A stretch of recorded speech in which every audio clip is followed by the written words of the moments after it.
The Prime Minister of India is speaking out after vigilante groups have targeted and in some cases even murdered individuals who either have cattle, cows, or are beef eaters.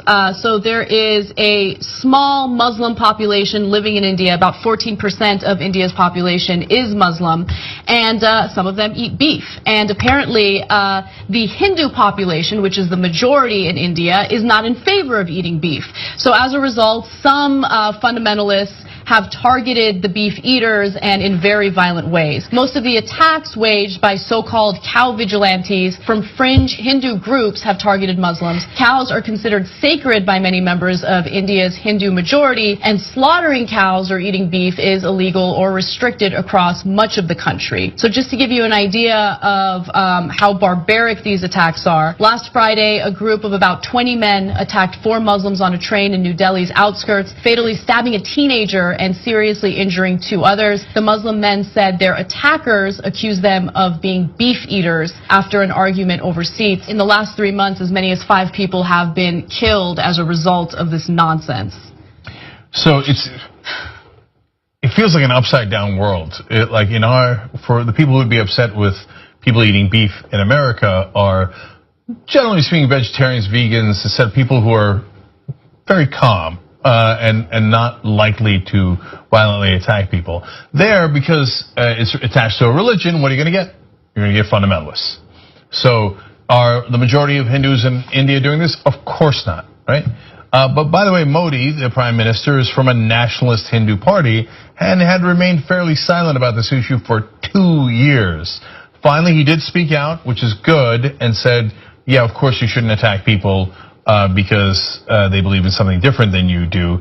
And I make the same point about religion, which is I have no obligation to follow your religion. You have an obligation to follow your religion.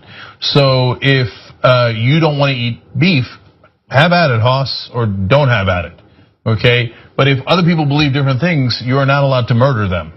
And some people in this country want our kind of Sharia law, not murdering, but you should follow my Bible, or my interpretation of my Bible, and so I don't want you to get married if you guys are gay. Okay, then you don't marry another dude, okay, because that's your interpretation, but leave other people alone. And here in India, unfortunately, it has deadly consequences.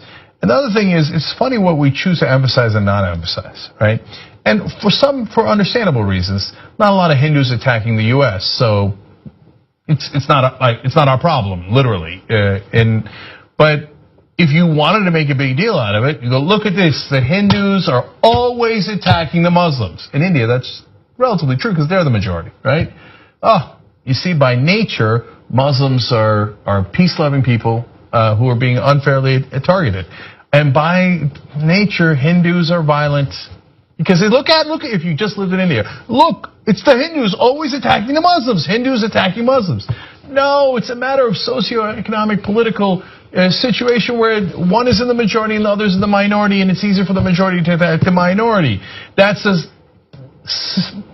only a tiny bit sophisticated conversation instead of me find religion, hate that religion. No, that also makes you a fundamentalist. Something about the broad day, the number of times that we've done stories about broad daylight attacks in India. I mean, the horrible sexual assaults that happened there, like on the bus, they murdered this teenager and seriously injured 2 others on Friday. And they lynched the farmer, right? And then they just went onto a crowded bus, and they stabbed a bunch of people and they killed the teenager. And the part in India, I know it's a funny thing to say, we're a very populated country, right? So even though, by the way, 14% of India is a small percentage of India, that's about 200 million Muslims in India. Yeah, it's actually one of the largest Muslim populations in the world. And 86% of the country is not Muslim. That's right. But so that only in India is 200 million people a tiny minority. Right. But it is true. And so there's these crowds that attack sometimes. So 20 people attacking at once. And it feels so much scarier when the mob comes for you. And so there's this terrifying aspect to this. Again, to be fair to Modi today, he's like, look, Gandhi would never have done something like that. Obviously a huge role model for Hindus and for not just politically, but religiously, right? And obviously a vegetarian, et cetera, but his whole thing was nonviolence. And so there's obviously fundamentalists of every stripe in every religion, and the sensible people should be working together to try to figure out how to curtail that fundamentalism. Super obvious, unless you have another agenda and you'd like to. I mean, like, can you imagine if we made the grotesque conclusion from this?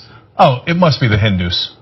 Their religion is intrinsically violent, right? No, of course not. It depends on the situation. So let's make the situation better. We're not the Young Turks. You're the Young Turks. You power this show. Together, we built something amazing. We've broken stories like the Donna Brazile story the mainstream media wouldn't break. We built this studio. We built this network. It's now #1. All thanks to you guys. Let's come build it even bigger and stronger. TYTnetwork.com/join.